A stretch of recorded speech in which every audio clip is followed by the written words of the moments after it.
Let's talk about the biggest losers from day two of the NFL draft, and this time I'll appease the people and start off with the Los Angeles Rams. I'm going to make a similar comment about another team later, but why do we keep drafting tight ends? I mean, the Rams have like 10 tight ends on their roster at this point. It's not a problem with Max Clare. It's just like at that spot, you could have went and gotten so many other players, and so many receivers were still on the board that could have helped you, but you went with Max Clare? And Keegan Trost, I can't really give an opinion on. I honestly did not grade him as a tackle, but given the state of the tackle board at the time, if that's who they liked, I'm not going to criticize it. And now we'll address the elephant in the room with the Cardinals taking Carson Beck at the top of the third round. And oh boy, was this a bad pick. I actually don't think it's as bad as Dylan Gabriel from last year, but it's up there. I don't even hate Carson Beck, maybe as much as I should, but when you look at who else is on the board, it makes no sense for what your team needs. You had Romello Height there, you had Antonio Williams, you had Malachi Fields, you had Chris McClellan, you had Zachariah Branch, you had Dominic Orange. All these players, even if they're not exact positions of need,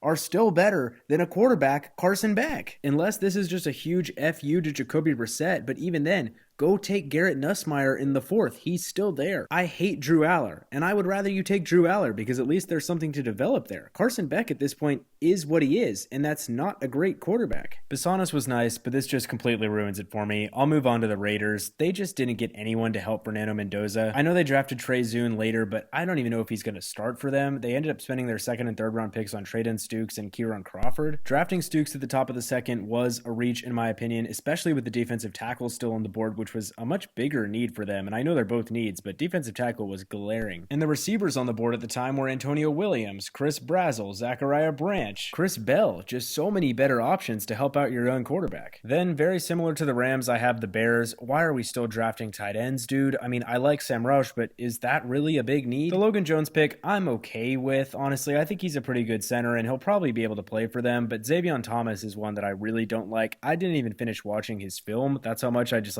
did not care for him as a player. I'm not going to doubt Ben Johnson and Ryan Poles, but I just really am not seeing the vision with these picks. And finally, the Chargers taking Jake Slaughter to play center for them when they just signed Tyler Biadasz. If you want Jake Slaughter to play guard, that's fine, but Emmanuel Pregnon was still there. I would also have preferred them to take Jennings Dunker here.